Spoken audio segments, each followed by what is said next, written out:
We all just kind of accept that we're going to get old. It feels like a fact of life, as certain as gravity. But what if it isn't? What if aging is just a technical problem, a bug in our biological software that we could actually fix? That's the absolutely wild possibility we're exploring today. I mean, just stop and really think about that for a second. You could have a conversation with someone who actually remembers watching the moon landing live. You could master a dozen skills, learn 20 languages, and see history unfold not in some dusty book, but with your own two eyes. You wouldn't just be reading about the past, you'd be a living, breathing part of it. And here's where things get really crazy. This idea is jumping right out of the pages of sci-fi and into actual laboratories. Right now, a growing number of really serious scientists are treating aging not as our destiny, but as a disease. And like any disease, it's one that can be treated, maybe stopped, and get this, maybe even reversed. But how? I mean, how could that possibly work? Well, the secret isn't some futuristic machine or a magic pill. It's actually already written deep inside our own DNA. So let's dive into the biology that could make this whole thing a reality. Okay, so it all comes down to these things called telomeres. The easiest way to picture them is like those little plastic tips on the end of your shoelaces. They're there to protect your DNA every single time one of your cells divides. But here's the problem. Every time a cell splits, those little caps get just a tiny bit shorter, and shorter, and shorter, until they get so short the cell just can't divide anymore. And that, in a nutshell, is aging. So this is where we could actually step in.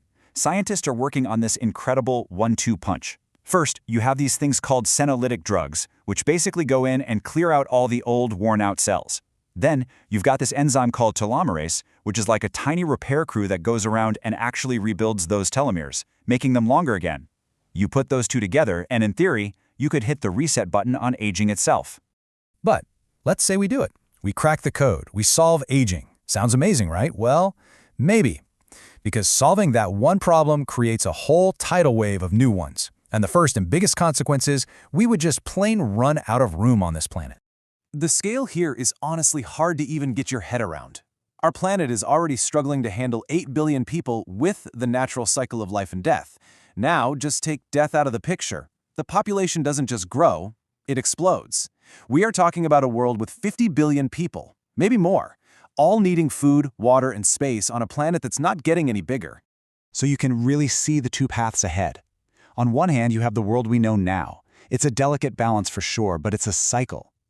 On the other hand, you've got an absolute logistical and environmental nightmare, where every single birth just adds to a permanent, ever-expanding population. This would force society to make some truly impossible choices. I mean, can you imagine a world where you need a death license just to have a kid? Where a new life is only allowed when another one ends? Or, let's be real, what's probably more likely, what if this treatment is so expensive that only the super rich can afford it? It wouldn't just be a class divide, it would be a species divide. You'd have the mortals and the immortals. And, beyond all the huge planet-wide problems, there's a really deep personal cost to think about. Living for 1,000 years would fundamentally change what it even means to be human, and maybe not for the better. So here's a wild thought. Our brains are incredible, but they probably have a storage limit.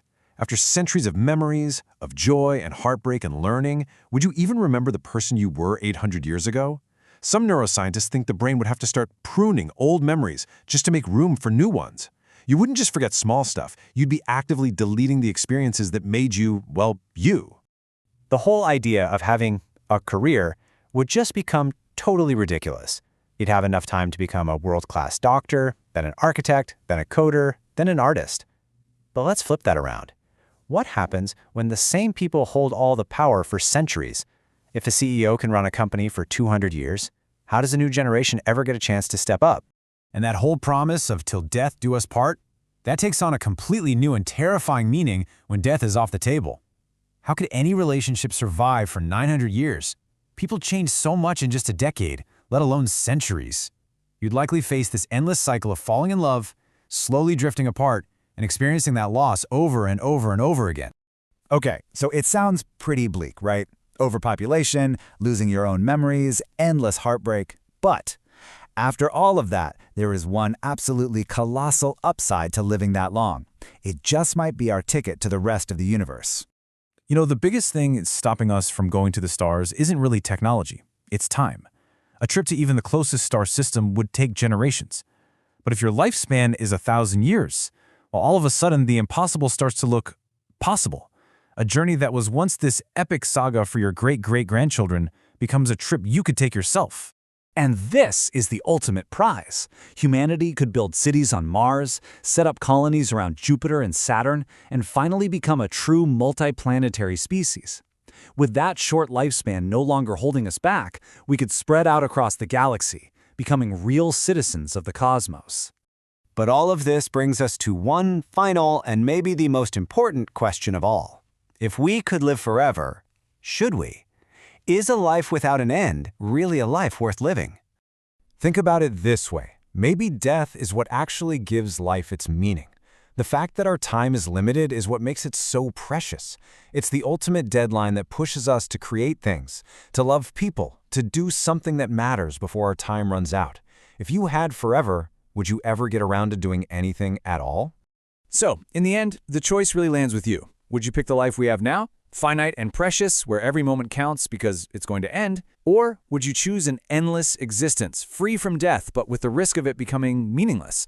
It's a question that really makes you think about what it truly means to be alive.